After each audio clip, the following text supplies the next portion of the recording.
여러분 혹시 오노다 히로라고 하는 일본 사람의 이야기를 들어보셨나요? 이 사람은 2차 세계대전 당시에 22살의 나이로 전쟁에 참여했던 장교였습니다. 필리핀의 루방이라고 하는 섬에서 전쟁에 참여했는데 1945년 8월 15일 전쟁이 끝나고 모든 일본군이 투항했지만 이 오노다 시노는 투항하지 않았습니다. 일본이 패했다는 것을 믿을 수 없었던 그는 깊은 정글로 숨어 들었습니다. 그 다음 해인 1946년에 투항한 그의 부하들이 그를 찾아가서 전쟁이 끝났다고 이야기했지만 그는 미군의 속임수라며 그들의 말을 믿지 않았습니다. 1950년 이후로 일본 각계각층에서 이 오노다 히로가 돌아오게 하려고 여러 시도를 했습니다. 그가 숨어 있는 곳에 전단지를 뿌리기도 하고 또 그 날짜, 오늘의 신문을 갖다 놓는 그런 여러 방법을 써 보았지만 이 사람은 미군이 자기를 속이려고 한다고 생각하면서 전쟁이 끝나지 않았다고 철석같이 믿었어요. 그렇게 숨어 지내면서 그는 민간인과 필리핀 정찰대를 자그마치 30명이나 살해했습니다. 일본의 패전 소식을 여러 통로를 통해서 들었지만 그는 믿지 않았지요. 그러다가 1974년에 그의 직속 상관이 직접 그를 찾아가서 그에게 투항 명령서를 건넸습니다. 그 명령서를 받고 나서야 그는 자그마치 29년 만에 루방 섬에서 나왔습니다. 그때까지 그는 자기의 소총과 총알 500발 그리고 수류탄 6개 등 무기를 당장 사용할 수 있도록 잘 관리를 했다고 합니다. 일본으로 돌아온 오노다 히로는 위대한 군인 정신을 드러낸 영웅으로 환영받았습니다. 그런데 여러분은 어떻게 생각하십니까? 아니 그렇게 돌아온 오노다 히로의 기분은 어떠했을지 어떤 생각을 했을지 참 궁금하지 않으십니까? 여러분은 그의 이야기를 들으면서 투철한 군인 정신과 애국심이 감동이 되시나요? 아니면 그가 헛되이 보낸 세월이 한심하고 안타깝게 느껴지십니까?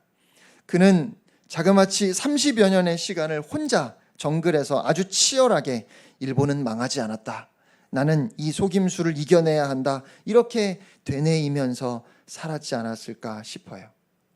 이 이야기에서 아주 중요한 한 가지 사실은 그는 실제로 무슨 일이 일어났는지 믿지 않고 살았다는 것입니다. 사람들이 아무리 말하고 증거를 보여주어도 들으려고 하지 않았습니다. 그래서 그의 삶은 시대착오적인 삶입니다. 시대가 바뀌었는데 일본은 패했고 전쟁 후에 새로운 세계가 열렸는데 그것을 믿지 않고 예전 상태를 고집하면서 그렇게 살았기에 그의 인생은 시대착오적입니다. 다른 말로 하면 역사의식의 부재라고 말할 수도 있습니다. 인간은 역사적인 존재입니다. 그냥 하루하루를 단편적으로 사는 것이 아니라 인간은 역사를 살아가는 존재인데 내가 지금 어디에서 와서 어디로 가고 있는지를 자각하는 것이 바로 역사의식이지요. 역사의 흐름이 어떻게 바뀌었는지 모른 채 그냥 살아가는 것은 역사의식이 없는 것입니다. 오노다 히로의 이야기를 들으면서 우리는 참 안타깝고 답답합니다. 어리석게도 새로운 시대를 부정하며 눈앞의 현실에 갇혀있는 인생을 살았기 때문입니다. 그런데 그보다 더 안타까운 사람들이 교회 안에 있지 않나 하는 생각이 들었습니다. 적지 않은 교인들이 별로 기쁨이 없는 인생을 살아가고 있습니다. 한숨을 많이 쉽니다. 많이 힘들어합니다. 기도도 별로 하지 않습니다. 무력합니다. 이렇다 할 꿈도 비전도 없는 교인들이 참 많은 것 같습니다. 세상 사람들과 다른 게 있다면 주일 아침에 교회에 온다는 것, 교회에서 하는 여러 행사나 활동에 참여한다는 것뿐 그 밖에는 세상 사람들과 크게 다르지 않은 우리의 삶을 발견할 때가 많습니다. 왜 그럴까요? 혹시 오노다 히로와 마찬가지로 많은 그리스도인들이 역사의식을 가지고 있지 않기 때문은 아닐까요? 그저 예수 믿으면 천당 간다는 아주 단순한 교리를 그것도 그냥 어렴풋이 알고 있을 뿐입니다. 성경이 증언하는 놀랍고도 큰 비전들과 그러한 역사의식에 무지하고 하나님의 역사 속에서 무슨 일이 일어났는지, 하나님께서 오늘 어떤 일을 행하고 계시는지 무지하기 때문에 마치 오노다 히로처럼 정글에서 살아남기 위해서 치열하게 자기의 총기를 닫고 그날 먹을 것을 구하고 최선을 다해서 열심히 살아가지만 결국은 새롭게 열린 시대에 어울리는 꿈을 갖지 못하고 이미 지나가 버린 시대에 속해서 살아가고 있는 모습, 혹시 그 모습이 오늘 많은 그리스도인들의 모습이 아닌가 하는 것입니다. 그러면 우리 그리스도인들이 반드시 가져야 할 역사의식은 무엇일까요? 바로 오늘 본문 마가복음 1장 15절에서 예수님께서 선포하신 것처럼 하나님의 나라가 가까이 왔다는 것입니다.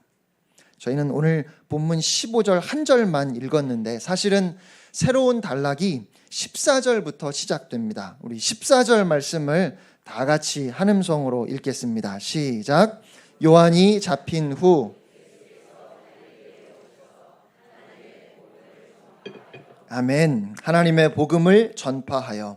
요한은 참 멋있는 삶을 살았습니다. 그는 그의 사명을 분명하게 알았기에 그 사명에 초점을 맞춘 삶을 살았고 주인공이신 예수 그리스도에게 모든 영광을 올려드리며 자신은 무대 뒤로 사라지면서도 행복을 고백했던 사람, 그가 바로 요한입니다. 그런 요한이 이제 붙잡혔습니다. 그 말은 요한의 사역이 끝났다는 것입니다. 요한은 역사의 무대 뒤로 퇴장하고 이제 동시에 예수 그리스도가 등장하시는 것입니다. 그야말로 옛 시대는 끝나고 새 시대가 시작되는 것이지요. 구약의 시대가 지나가고 신약의 시대가 열리는 것입니다.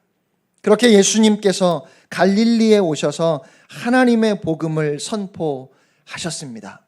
말씀을 보니까 그냥 복음이 아니라 하나님의 복음이라고 되어 있어요. 복음하면 하나님의 복음이지 여러분 다른 복음도 있을까요? 오늘날에는 이 복음이라는 단어가 기독교 안에서 교회에서만 쓰는 종교적인 단어가 되었지만 사실 이 복음이라는 말은 신약 성경이 기록된 1세기 당시의 사람들에게는 아주 일반적이고 보편적인 그들이 잘 알고 있는 말이었습니다. 당시 세계를 통치하던 로마 황제 가이사는 필요에 따라서 통치하는 나라들의 전령을 보냈는데 그렇게 전령이 가지고 오는 로마 황제의 메시지를 가리키는 말이 바로 복음, 유앙겔리온이라는 말입니다. 사람들은 흥분하면서 가이사의 메시지에 귀를 기울였습니다. 그러나 그것은 좋은 말로 포장되어 있었지만 대부분 사람들을 실망시키는 내용이었습니다. 여러분, 황제가 사람들에게 전하는 소식이 무엇이었을까요? 세금을 올린다든지 강제 노동을 해야 한다든지 때로는 전쟁에서 승리했다는 소식, 그래서 전쟁을 통해 확보한 많은 물자들을 너희들에게도 나누어 주겠다는 소식도 전해지긴 했지만 실제로 그러한 재물이 일반 백성들에게 전해지지는 못했습니다. 그러니까 사람들은 복음이라는 말에 그다지 흥분하지 않았지요. 복된 소식이라는 그 이름과는 다르게 실망을 안겨주는, 오히려 내 삶을 더 힘들게 하고 고단하게 하는 소식이었기 때문입니다. 이러한 배경에서 마가는 예수님께서 선포하신 복음이 로마 황제 가이사의 메시지와는 다르다는 것을 분명히 할 필요가 있었습니다. 그래서 그냥 복음이 아니라 하나님의 복음이라고 그저 복음이라는 이름으로 포장했을 뿐 결국 실망을 안겨주었던 가이사의 복음이 아니라 하나님의 복음, 이 세상의 소리가 아닌 하늘의 소리임을 우리에게 말씀하고 있는 것입니다. 얼마나 많은 소리들이 우리의 귀에 들려오는지요. 그리고 그런 소리에 우리는 웃기도 하고 울기도 합니다. 그러나 우리가 정말 귀를 기울여야 하는 소리는 하늘의 소리인 줄로 믿습니다. 사람의 말이 아니라 하나님의 말씀에 귀 기울이는 우리가 되기를 소원합니다. 하늘과 땅을 창조하시고 날마다 그 만물을 새롭게 하시는 하나님의 복음을 오늘 예수님께서 우리에게 말씀하시는 것입니다. 그리고 바로 그 복음의 내용이 15절입니다. 우리 15절 말씀을 다 함께 한 목소리로 읽겠습니다. 시작. 이르시되 때가 찼고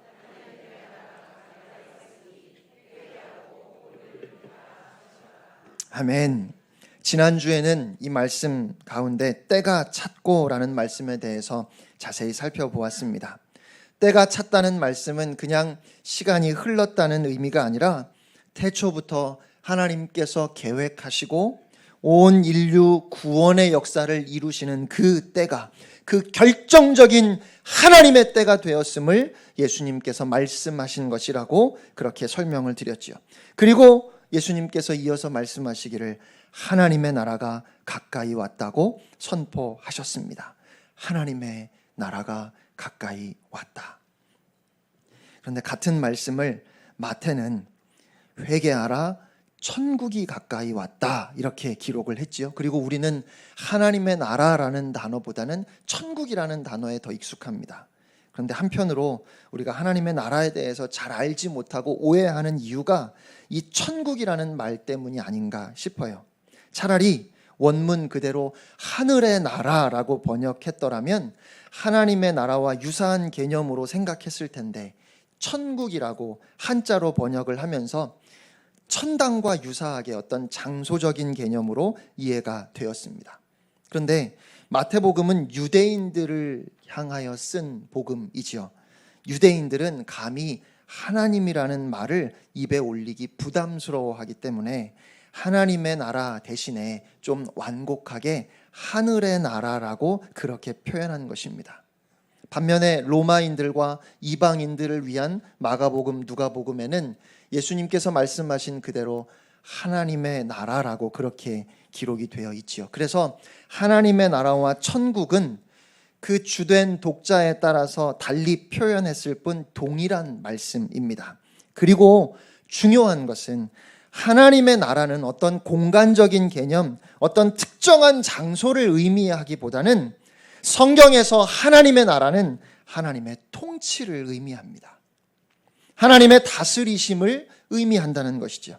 예수님께서 선포하신 복음을 기록할 때 이 복음은 가이사의 복음이 아니라 하나님의 복음이다. 세상의 소리가 아니라 하늘의 소리임을 분명하게 구분하려고 했던 마가는 다시 한번 세상 나라와 하나님의 나라를 구별짓고 있습니다. 당시 전 세계는 로마에 속해 있습니다. 로마는 가이사가 지배하는 가이사의 나라였습니다. 가이사는 자신이 지배하던 모든 나라들에게 평화를 약속했지만 그의 지배 아래에서 누구도 평화를 누리지 못했습니다. 오히려 그 약속에도 불구하고 사람들의 삶은 고될 뿐이었고 공허할 뿐이었습니다.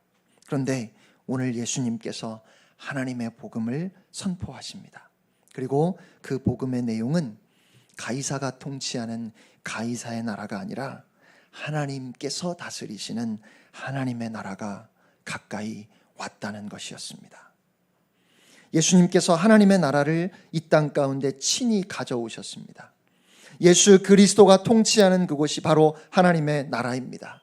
예수 그리스도를 왕으로 모시는 사람마다 예수 그리스도를 왕으로 인정하고 그의 통치를 수용하는 모든 삶의 영역마다 이제는 하나님의 통치를 경험하게 될 것이라는 그 놀라운 복된 소식이 바로 하나님의 복음입니다. 그런데 이 하나님의 나라는 예수님께서 이때 처음 말씀하신 것이 아니에요. 사실은 성경에서 가장 중요한 개념이 있다면 그것은 바로 하나님의 나라입니다. 성경 전체가 이 하나님의 나라를 이야기하고 있어요.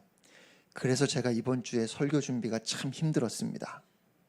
짧은 시간에 성경 전체를 여러분에게 전해야 되는데 그러려고 하니까 설교는 한없이 길어지고 그 내용은 너무 방대하고 그래서 많은 내용들을 생략하고 또다시 그 부분을 강조할 수 있을 거라고 그렇게 기대하고, 오늘은 본문을 통해서만 하나님의 나라에 대해서 아주 간단하게 살펴보려고 그래요.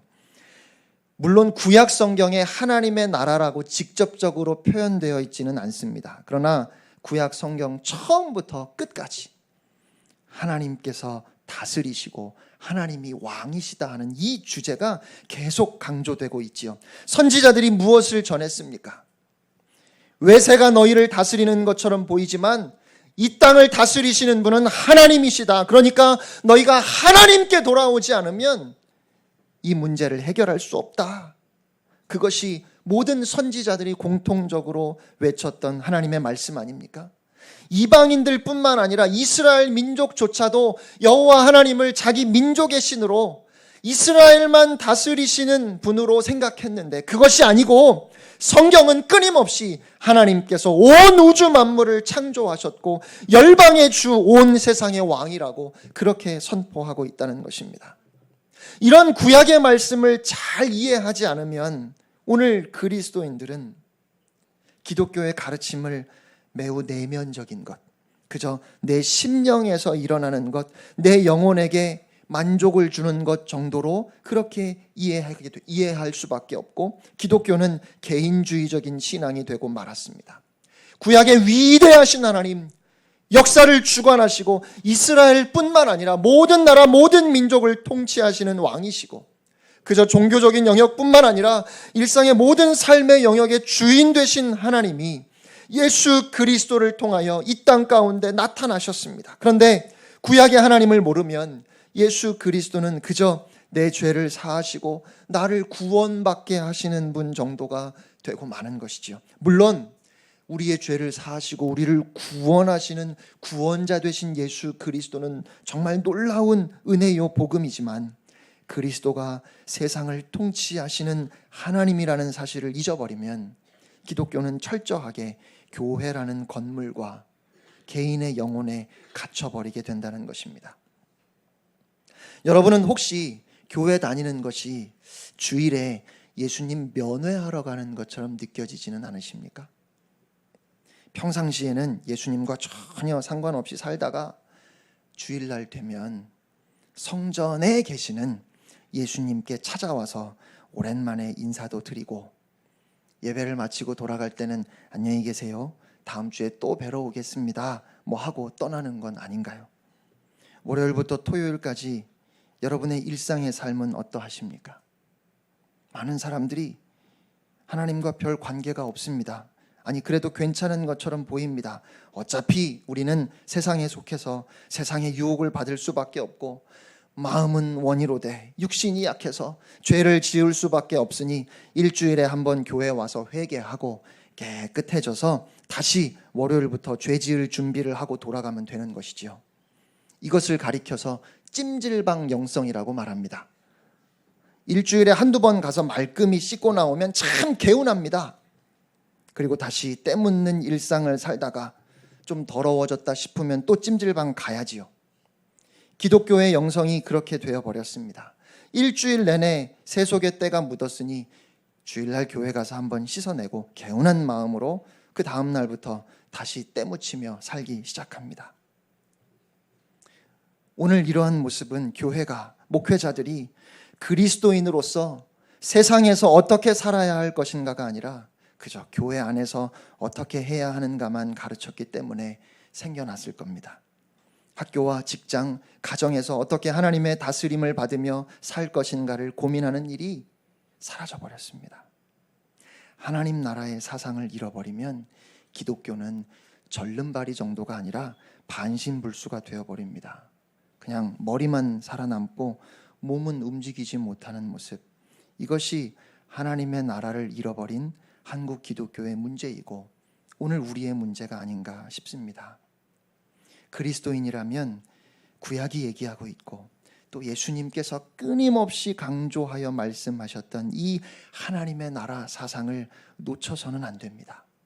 하나님을 믿고 하나님과의 관계를 중요시하는 그리스도인이라면 그 관계 속에서 하나님의 다스림 아래 내가 살고 있는 세상, 정치, 경제, 사회, 문화, 교육, 종교 모든 영역에서 어떻게 하나님의 다스림을 드러낼 수 있을지 고민해야 하는 것입니다. 바로 이것이 하나님의 나라라는 말씀에 담겨져 있는 아주 중요한 진리입니다. 그런데 성경을 보면 창세기에서부터 또 대표적으로 사무엘서를 보면 이스라엘 백성들이 우리에게도 왕을 좀 달라고 그렇게 하나님께 요구하지요. 당시 주변의 다른 나라들은 다 왕이 있었는데 이스라엘에는 왕이 없었지요. 그런데 정확하게 말하면 하나님이 이스라엘의 왕이셨습니다. 왕이 없었던 것이 아니에요. 그런데 백성들이 왕을 요구한다는 것은 하나님을 거부하고 이제는 스스로가 이 세상을 다스리겠다는 것입니다. 하나님께서 경고하셨습니다. 왕이 백성들의 삶을 고단하고 힘들게 할 것이라고 말씀하십니다. 그럼에도 불구하고 이스라엘 백성들은 끝내 하나님의 통치가 아니라 인간의 통치를 고집했습니다. 그리고 그들의 삶은 하나님께서 경고하셨던 그대로 힘들고 고단한 삶이 되어버렸습니다. 여러분, 절대로 인간은 인간을 다스릴 수 없습니다. 과학 문명이 발달해서 인간을 복제한다고 말하고 그렇게 신에게 도전한다고 말하지만 몇 개월 비가 오지 않으면 그저 모두들 하늘만 바라볼 뿐입니다. 태풍이 올라온다고 하는데 이렇게 저렇게 대비해보지만 결국에는 그저 태풍이 무사히 지나가기만을 바랄 뿐이에요. 속수무책입니다. 하나님께서 창조하시고 보시기에 심히 좋았다 말씀하셨던 지구가, 그 아름다운 자연이 파괴되어서 이제는 오히려 우리의 생명을 위협하고 있는 것이 오늘의 현실입니다. 여러분, 인간이 이 세상을 다스리려면 이 세상의 모든 것을 통제할 수 있는 능력이 있어야 합니다. 또 다른 사람의 삶을 주관할 수 있는 능력도 있어야 합니다. 그런데 인간에게는 그럴 수 있는 능력이 없습니다. 여러분, 배 아파서 난 자식도 여러분 마음대로 안 되잖아요. 뭐 하나 여러분 뜻대로 되는 게 있습니까? 그렇게 하실 수 있는 게 있습니까? 그런 능력은 오직 하나님께만 있는 겁니다. 그래서 인간은 이 세상을, 인간의 삶을 다스릴 수 없어요. 오직 하나님께서 다스리셔야 하는 겁니다. 그래서 하나님의 나라가 가까이 왔다 선포하신 오늘 주님의 말씀은 너무도 감격스러운 하나님의 복음입니다. 인간의 통치 아래 고통 속에 신음하고 있는 우리에게 이제 하나님의 통치가 다시 회복됨을 우리 주님은 선언하셨습니다.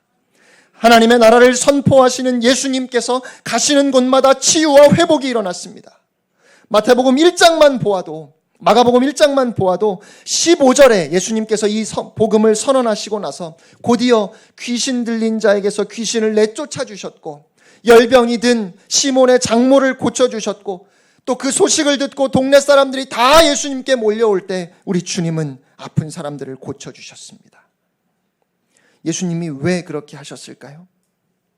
스스로 주인이 되겠다고 하나님의 통치를 거부하면서 인간은 죄의 종이 되었고 사망의 종이 되었습니다.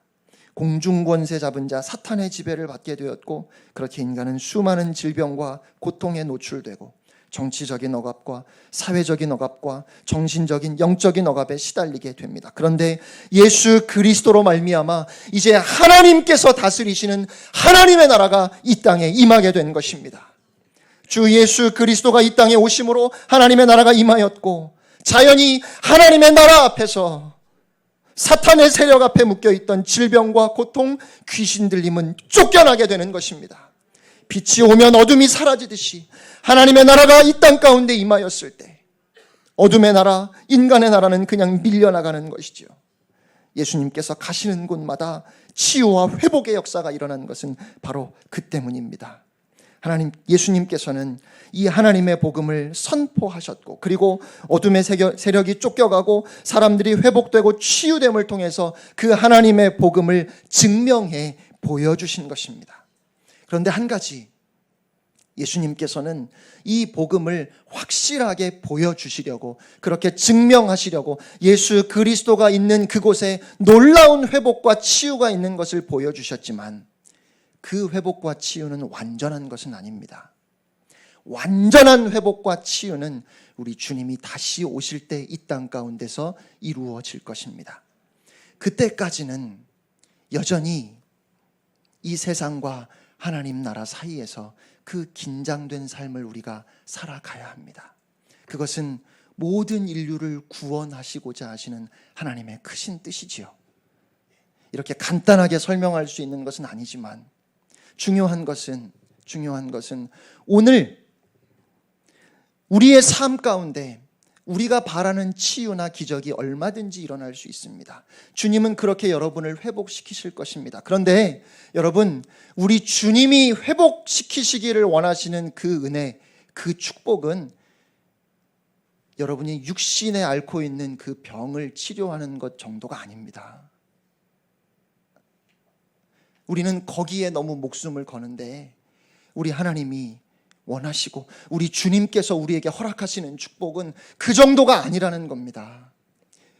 우리의 머리끝부터 발끝까지 우리가 이제 더 이상 늙지 않고 아프지 않고 병들지 않는 새로운 영광스러운 몸을 입게 하실 것이고 영원한 하나님의 나라에서 왕노릇하며 살게 하실 것입니다.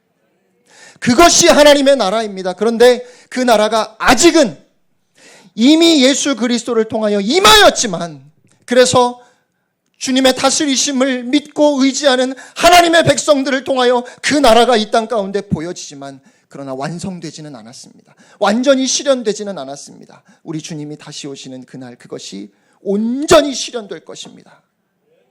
그 긴장을 우리는 소망을 가지고 살아가야 하는 것이지요. 그러면 여러분, 누가 하나님 나라의 백성이 될 수 있을까요? 제가 짧은 시간 미국에서 유학하면서 미국에 가 있는 한국 사람들이 미국 영주권, 미국 시민권을 얼마나 참 바라고 간절하게 그것을 따려고 하는지를 보았습니다. 미국 시민이 되고 싶은 거죠. 그런데 쉽게 영주권이나 시민권을 받을 수 있는 게 아니에요. 어떤 사람들은 10년, 20년, 그것을 딸 때까지는 미국을 벗어날 수가 없어요. 벗어날 수는 있죠. 다시 돌아오질 못해요. 그래서 한국에서 무슨 일이 있다고 해도, 아니 심지어는 부모님이 돌아가셨는데도 10년, 20년 그 삶의 터전을 포기할 수 없어서 한국에 돌아오지 못하는 많은 사람들이 있어요. 그걸 보면서 제가 좀 주지, 나 같으면 주겠구만, 이런 생각을 했는데, 전 세계에서 시민권 따기 가장 어려운 나라가 어떤 나라인지 아십니까? 자랑스러운 대한민국입니다. 그래서 한국 사람들은 외국에 가서 참 시민권 안 준다고, 영주권 안 준다고 욕하면 안 된대요. 외국인에 대해서 가장 배타적인 나라가 한국이라는 거예요. 그러면 대한민국 국민 되는 것도 그렇게 힘든데, 여러분, 하나님 나라 백성 되는 건 얼마나 힘들까요? 도대체 어떤 사람들이 하나님 나라에 갈 수 있을까요? 그런데 성경을 보니까 예수님께서 사람들을 부르시죠. 어떤 사람들을 부르셨습니까? 학벌이 있고 흠잡을 데 없고 지위와 권력을 가진 사람들을 예수님이 부르셨나요? 아닙니다. 예수님은 지극히 평범한 사람들을 부르셨어요. 아니, 오히려 예수님은 세리와 창기들, 사람들에게 손가락질 받는 사람들을 부르셨어요. 만약에 우리 예수님께서 흠이 없는 사람, 실수가 없는 사람을, 똑똑한 사람들을 그렇게 부르셨다면 여러분은 모르겠습니다. 그런데 저는 거기에 낄 수 없습니다. 여러분, 우리나라 장관을 세우는데도 그 사람이 살아온 삶을 낱낱이 파헤쳐서 그 자격을 논하느라 얼마나 이 나라가 소란스럽습니까? 그런데 하나님 나라에 들어갈 사람도 그렇게 흠잡을 데 없는 사람이어야 한다면 저는 틀림없이 못 들어갑니다. 그러나 하나님은 흠이 많고 부족한 저 같은 사람을 하나님 나라 백성으로 불러주셨습니다. 어떤 사람들은 나는 아직 하나님 나라에 들어갈 준비가 안 되었다고, 그래서 예수님의 초청에 응할 수 없다고 말합니다. 여러분, 하나님의 나라는 준비되어서 들어가는 곳이 아닙니다. 준비되지 않은 사람들, 준비되지 못한 사람들도 은혜로 들어가는 나라, 그 나라가 바로 하나님의 나라입니다. 그러나 그렇게 들어가서 마음대로 사는 것이 아니라 이제는 하나님의 다스림 아래, 주의 말씀 안에 날마다 새로워지고 날마다 변화되고 하나님을 닮아가는 그 나라, 그 나라가 바로 하나님의 나라인 줄 믿습니다. 이제 여러분은 하나님의 나라가 가까이 왔다는 이 주님의 복음의 음성에 어떻게 반응하시겠습니까?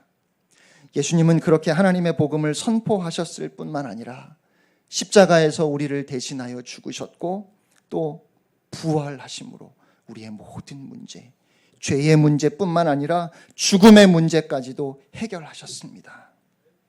이제 우리는 예수 그리스도를 영접함으로 하나님 나라의 백성이 될 수 있습니다.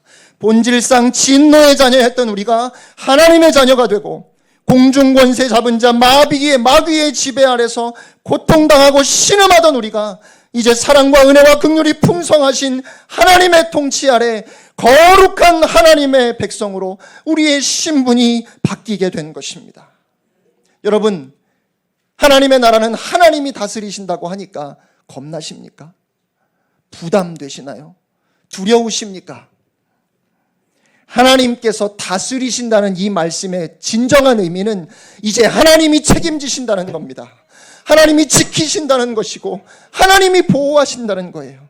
대한민국 국민을 누가 보호합니까? 대한민국 정부가 보호하죠. 왜 미국 국민이 되고 싶어 합니까? 미국 정부의 보호를 받고 싶으니까 그래요. 하나님 나라의 백성은 하나님이 보호하십니다. 대한민국 국민 뒤에 대한민국 정부가 있고 대한민국 군대가 국민을 보호하는 것처럼 우리 뒤에 만군의 주 여호와 하나님이 계시고 하나님의 군대 천군 천사가 우리를 보호합니다. 그러므로 반드시 기억하시기를 바랍니다. 우리 주 예수 그리스도를 통하여 그 하나님의 나라가 우리에게 임하였습니다. 그리고 그 복음을 받아들이는 모든 사람들은 이제 하나님 나라의 백성으로 살아가게 되는 것입니다.